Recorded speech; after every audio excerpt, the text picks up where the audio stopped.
Good morning, student.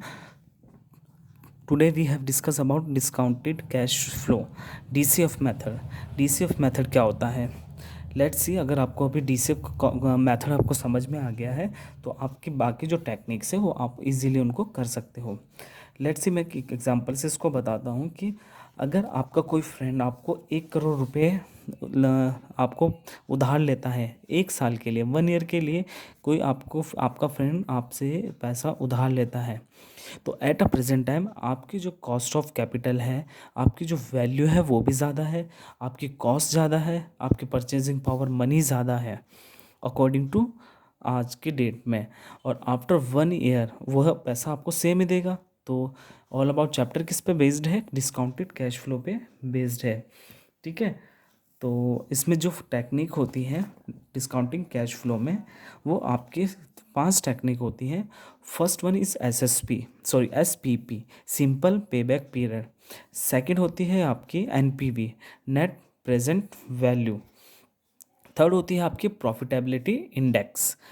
Fourth ARR, average rate of return.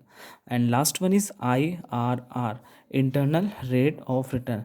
These are most important आपकी जो ये approaches है, ये मेथड हैं, ये एग्ज़ाम में आपके पूछे जाते हैं। नाउ आज हम डिस्कस करते हैं SPP, सिंपल पेबैक पीरियड कैसे फाइंड आउट करते हैं। इसको मैं एक क्वेश्चन से ऐसे समझाता हूँ। फर्स्ट टेक्निक करते हैं हम SPP, शॉर्ट में लिख रहा हूँ simple payback period. Let's see, आपके पास कोई आउटफ्लो है, कोई भी आउटफ्लो, आप कोई भी पैसा इन्वेस्ट करते हैं, और बेसिकली आउटफ्लो को हम इनिशियल वैल्यू भी बोलते हैं किसी कंपनी की, या फिर इन्वेस्टमेंट।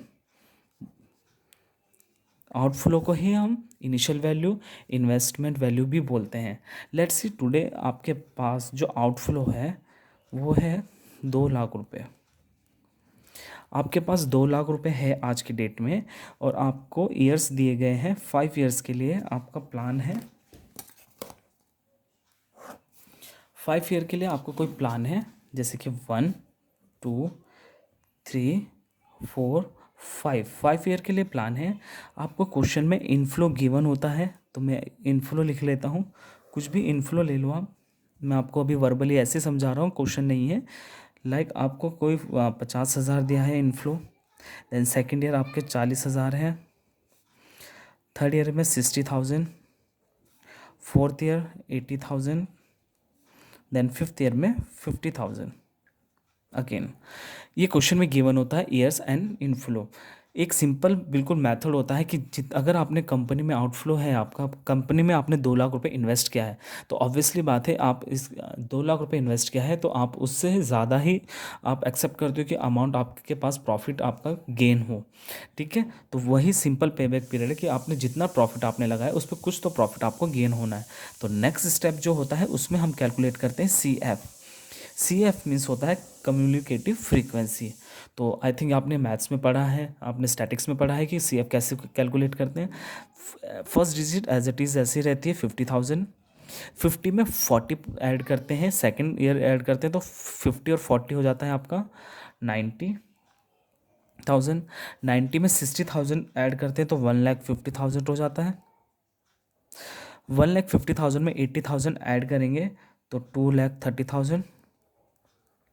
2,30,000 में आप 50,000 दोबारा से ऐड करेंगे तो 2,80,000 हो जाता है। सिंपल पेबैक मेथड है, इजी है। आई थिंक इतना समझ में आ गया होगा। अब देखिए, आउटफ्लो आपके 2 लाख है, तो 2 लाख आपके कौन सी ईयर में कंप्लीट हो रहे हैं? 1, 2, 3, 4।